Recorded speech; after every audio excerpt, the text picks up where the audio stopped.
Hello everyone, welcome to Anubha study facts. आज हम बात करेंगे इस हिंदी पेडागोजी में एक बहुत ही इंपॉर्टेंट टॉपिक है। हिंदी शिक्षण शास्त्र में एक इतना महत्वपूर्ण टॉपिक जो कि आपके हर बार पेडागोजी में क्वेश्चंस को लेकर आता है, जो है टीचिंग मेथड, शिक्षण विधियां। तो यहाँ पर क्या है, शिक्षण विधियां वैसे चाइल्ड डेवलपमेंट एंड पेडागोजी में भी पूछ लिया जाता है एज अ फैक्चुअल, लेकिन यहाँ पर जो शिक्षण विधियां हैं अभी हम आगे पढ़ेंगे वो आपसे हिंदी पेडागोजी में, जैसे 15 मार्क्स की हिंदी पेडागोजी आती है तो उसमें आपसे 1-2 मार्क्स की शिक्षण विधियां पूछ ली जाती हैं हर बार। और जो हिंदी शिक्षण शास्त्र से संबंधित हम महत्वपूर्ण प्रश्न की एक सीरीज चला रहे हैं उसमें भी हमेशा विधियां पूछी जाती हैं, इकाई विधियां, रसास्वादन विधियां। तो इनको थोड़ा सा आज डिटेल में पढ़ लेते हैं, उससे आपको कंसेप्ट क्लियर हो जाएगा, किस तरीके से क्वेश्चन आ रहे हैं वो हम सेशन में डिस्कस करते हैं। और आज यहाँ पर आपको एज अ थ्योरी के फॉर्म में पूरा डिटेल में डिस्कस कर लेंगे। तो जैसा कि यहाँ पर पहली शिक्षण विधि है श्रुतलेख। अब इसके नाम से स्पष्ट है, देखिए इसमें रटना नहीं है, इसमें ये बहुत अच्छी चीज है कि सब कुछ इसके नाम में ही समाहित है। श्रुतलेख, सुनकर लिखना। इस विधि में शिक्षक कुछ कठिन शब्दों का उच्चारण करते हैं और छात्र उन्हें सुनते और फिर लिखते हैं। देखिए श्रुत लेख, सुनकर लिखना, समझ आ गया। फिर है व्यतिरेक विधि। इस विधि में सिखाए जाने वाली द्वितीय भाषा के साथ साथ प्रथम भाषा के नियमों को ध्यान में रखते हुए अंतर स्पष्ट कराया जाता है। व्यतिरेक में आप इसको ऐसे समझ सकते हैं, व्यक्ति हर एक में अंतर होता है। थोड़ा सा देखिए मैंने ट्रिक बनाने की कोशिश की है, आई होप पसंद आए तो आप कमेंट करके भी बता सकते हैं। तो यहां पर देखिए अंतर दिया है ना वर्ड, तो आप ऐसे समझ सकते हैं व्यतिरेक, हर एक व्यक्ति में अंतर होता है। मतलब इस विधि में सिखाई जाने वाली जो द्वितीय भाषा के साथ साथ प्रथम भाषा के नियमों को ध्यान में रखते हुए अंतर स्पष्ट किया जाता है। आई होप आप लोगों को समझ आ गया होगा। श्रुतलेख, सुनकर लिखना, व्यतिरेक, हर व्यक्ति में अंतर होता है। तो क्या होता है, सिखाई जाने वाली जो द्वितीय भाषा है उसके साथ साथ प्रथम भाषा के जो नियम है उनको ध्यान में रखते हुए अंतर स्पष्ट किया जाता है। फिर बात आती है व्याकरण अनुवाद विधि। अब व्याकरण अनुवाद के नाम से तो पता चल गया, लेकिन अब व्याकरण अनुवाद विधि का ही जो दूसरा नाम है वो हमें याद रखना है, भंडारकर विधि। ठीक है, इस विधि में सिखाई जाने वाली जो द्वितीय भाषा है उसके व्याकरण के नियमों को प्रथम भाषा में अनुवाद कर लिया जाता है। इस विधि में क्या होता है, जो सिखाई जाने वाली द्वितीय भाषा के जो व्याकरण के नियम होते हैं उनका क्या करा जाता है, प्रथम भाषा में अनुवाद कर लिया जाता है। बस इसको ऐसे याद रख लो, जैसे हिंदी हमारी भाई मातृभाषा, हम हिंदी बहुत अच्छे से कर लेते हैं, द्वितीय भाषा हमारे लिए अंग्रेजी होती है। तो जब भी हम अंग्रेजी भाषा के व्याकरण के नियमों को समझते हैं तो हम प्रथम भाषा में उसको अनुवाद कर लेते हैं। यहाँ पे आपको व्याकरण अनुवाद से तो समझ आ गया कि भाई व्याकरण का जो नियम है उसको हम प्रथम भाषा में अनुवाद करते हैं।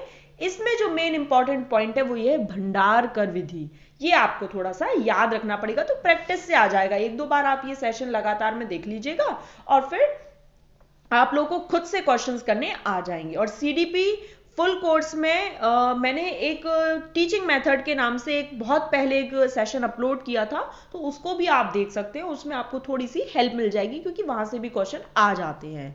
फिर एक कहानी कथन विधि, देखिए वही इसके नाम से स्पष्ट हो गया। इस विधि के अंतर्गत शिक्षक विषय वस्तु में आए प्रसंगों को कहानी द्वारा स्पष्ट करते हैं और फिर पढ़ाते हैं। बिल्कुल सही कि अगर जैसे कोई स्टोरी नरेट करता है तो हम बहुत जल्दी उसको समझने की कोशिश करते हैं, बिल्कुल सही बात है, स्टोरी में हम बहुत अच्छे से चीजें समझ लेते हैं। तो कहानी कथन, कहानी के रूप में उस बात को कहना। ठीक है, फिर है रसास्वादन विधि।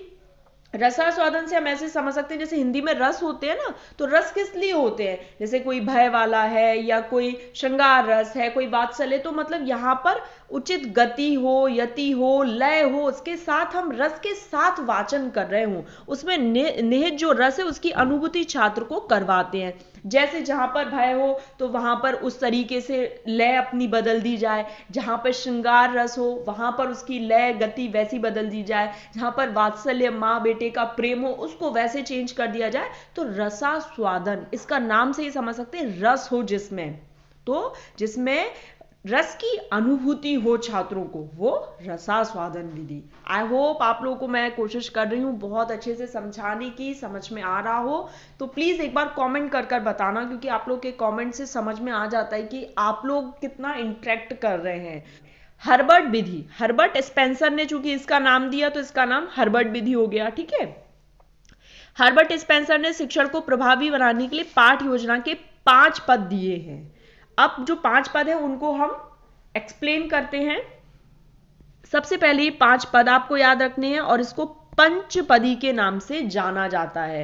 हर्बर्ट स्पेंसर, इसके जन्मदाता हर्बर्ट स्पेंसर हैं, इसलिए इसे हर्बर्ट विधि कहा जाता है। ये थोड़ा सा आपको यहां पर याद रखना है। तो यहां पर आप जो हर्बर्ट स्पेंसर के 5 पद हैं उनके नाम याद रख सकते हैं। प्रस्तावना, यहां पर ये इसी का एक और भाग हो गया है उद्देश्य कथन, लेकिन जो मेन है प्रस्तावना, प्रस्तुतिकरण, तुलना, सामान्यीकरण और प्रयोग, केवल ये नाम आप याद रख लीजिएगा, काम आपका हो जाएगा। वैसे एग्जाम में ये नाम आज तक पूछे नहीं गए, लेकिन हाँ कभी ऐसे पूछ ले कि तीसरा पद कौन सा है तो हमें पता हो भाई तुलना है, चौथा कौन सा है सामान्यीकरण है, अंतिम कौन सा है, प्रथम कौन सा है, तो ये थोड़ा सा आप नाम याद रख सकते हैं। प्रस्तावना, प्रस्तुतिकरण, तुलना, सामान्यीकरण और प्रयोग, ठीक है। फिर आगे बढ़ जाते हैं दूरस्थ विधि या फिर पत्राचार विधि। देखिए अब इसके नाम से स्पष्ट है, दूरस्थ विधि मतलब जो बच्चे रेगुलर स्कूल में नहीं जा सकते हैं या रेगुलर कॉलेजेस में नहीं जा सकते, आपने भी देखा होगा डिस्टेंस आजकल कोर्स करते हैं लोग, तो इस विधि में छात्र कक्षा, विद्यालय तथा शिक्षक से दूर रहते हैं, पत्राचार के माध्यम से जो ज्ञान है वो ग्रहण करते हैं। पत्राचार यहाँ पर क्या होता है, उनको बुक्स प्रोवाइड कर दी जाती हैं और वो उसको घर पर बैठकर पढ़ते हैं और एग्जाम देकर आते हैं। तो यहाँ पर दूरस्थ मतलब जो कक्षा, विद्यालय, शिक्षक, इन सभी से बच्चे क्या है, जो छात्र होते हैं वो दूर रहते हैं। और पत्राचार मतलब पत्र से आप ऐसे समझ सकते हैं जो बुक्स हैं वो उनको प्रोवाइड करवा दी जाती है और वो उससे अपना ज्ञान ग्रहण करते हैं। यहां तक की बात क्लियर हो गई। देखिए बिल्कुल इनके नाम में ही अपना जो पूरा इनका सेंस है वो निहित है, तो इतना ज्यादा डिफिकल्ट नहीं है, अगर आप लोग अच्छे से समझेंगे तो बिल्कुल समझ में आ जाएगा। फिर है ध्वनि साम्य विधि। इस विधि में छात्रों के सामने एक विशिष्ट ध्वनि वाला शब्द रखा जाता है तथा छात्रों को उसमें से मिलती जुलती जो ध्वनि होती है उससे अन्य शब्दों का वो उच्चारण करते हैं। ध्वनि साम्य, साम्य मतलब समान और ध्वनि मतलब आपको पता ही है। तो देखिए इसके नाम से फिर वही की बात स्पष्ट हो गई कि बच्चों के सामने क्या एक विशिष्ट ध्वनि वाला शब्द रख दिया जाएगा, फिर छात्र उससे मिलती जुलती ध्वनि वाले अन्य शब्दों का उच्चारण करते हैं। इकाई योजना पर जरूर क्वेश्चन आया, मैंने अपने जो प्रीवियस सेशंस हैं अगर नहीं देखे तो देख लीजिए, हिंदी पेडागोजी, वहां पर भी ऑलमोस्ट 10 to 12 सेशंस अपलोडेड हैं, तो अगर आपने नहीं देखे तो देख लीजिए। वो सीटेट और एमपीटेट में इक्वली हेल्प करेगा, क्योंकि सीटेट और एमपीटेट दोनों में ही आपकी हिंदी में 15 मार्क्स की पेडागोजी पूछी जाती है। इकाई योजना, इस विधि में शिक्षक द्वारा जो पाठ में आए हुए मुख्य बिंदु होते हैं उनको मूल इकाई के रूप में सुनिश्चित कर छात्रों को स्वाध्याय हेतु प्रेरित किया जाता है। स्वाध्याय के लिए तो वैसे भी बहुत ही अच्छी बात रहती है कि बच्चे स्वाध्याय, स्व अध्ययन मतलब खुद से पढ़ें। और इकाई योजना में क्या होता है, इकाई मतलब यूनिट, तो उस मूल इकाई के रूप में जो मेन वर्ड्स होते हैं उसको मूल इकाई के रूप में सुनिश्चित कर छात्रों को स्वाध्याय हेतु प्रेरित किया जाता है। आई होप यहां तक सब कुछ आप लोगों को समझ आ गया होगा। फिर है खोज विधि। अब जैसा कि इसके नाम से स्पष्ट हो गया है, लेकिन इसमें जो दूसरा नाम है वो हमको याद रखना है, अनुसंधान विधि भी बोलते हैं, ठीक है। जैसे व्याकरण अनुवाद को भंडारकर बोलते थे ना, ऐसे खोज विधि को अनुसंधान विधि। इस विधि में छात्र शिक्षक द्वारा निर्धारित वास्तविक अथवा काल्पनिक समस्याओं का समाधान एक खोजी के रूप में करता है, मतलब बच्चा करेगा यहां पर, इसलिए इसका नाम है खोज विधि। फिर है किंडरगार्टन। अब इसके जनक मैंने बोला था ना, सीडीपी फुल कोर्स बाय अनुभव स्टडी फैक्ट्स में एक सेशन है उसमें देख लीजिएगा, ये फ्रॉबेल के द्वारा है, ठीक है। इस विधि में जो अध्यापक है वो माली के रूप में और जो बच्चे होते हैं वो क्या है, पौधे के रूप में काम करते हैं, ठीक है। यहां पर बस आपको इतना था समझना है। वैसे जनरली केवल यही पूछा जाता है कि किंडरगार्टन के जनक कौन है, तो फ्रॉवेल, केवल इतना याद रख सकते हैं। ये थोड़ा सा समझाने के लिए कि जो अध्यापक है वो माली के रूप में, और जो बच्चे होते हैं वो पौधे के रूप में, मतलब उनको सींचना है, उनको पोषित करना है, कैसे, नॉलेज देकर। फिर बेनेट का मेथड जो होता है वो वॉशबर्न के द्वारा, तो वॉशबर्न आप याद रख सकते हैं। इस विधि में क्या होता है कि जो कार्य की परीक्षा और त्रुटि संशोधन, एरर करेक्शन के लिए प्रश्न पत्र दिए जाते हैं, छात्र स्वयं जांच करके त्रुटि का संशोधन करते हैं। इसको डिटेल में अगर पढ़ना है तो ये वाला पैरा आप थोड़ा सा समझ सकते हैं कि बच्चों को प्रश्न पत्र दिए जाते हैं जो एरर करेक्शन के लिए, और बच्चे जांच करेंगे अपनी त्रुटि की और खुद से संशोधन करेंगे। बस थोड़ा सा ये याद रख लो, किसने दिया, वॉशबर्न ने।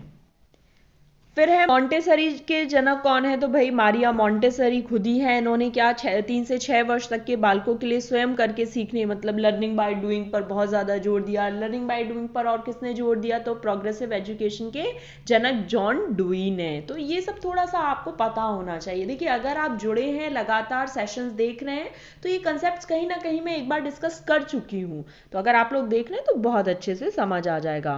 फिर बाल गृह नामक विद्यालय खोला गया। बेसिक प्रणाली के जनक कौन है, तो महात्मा गांधी हैं। डाल्टन विधि के तो पार्कहर्स्ट हैं। अब डाल्टन विधि में क्या होता है, तो इस विधि में बालक को पूर्ण स्वतंत्रता दी जाती है एवं अध्यापक पथ प्रदर्शक, मतलब केवल गाइडेंस का काम करेंगे। तो गाइज यहां पर हमारा सेशन कंप्लीट हो गया है।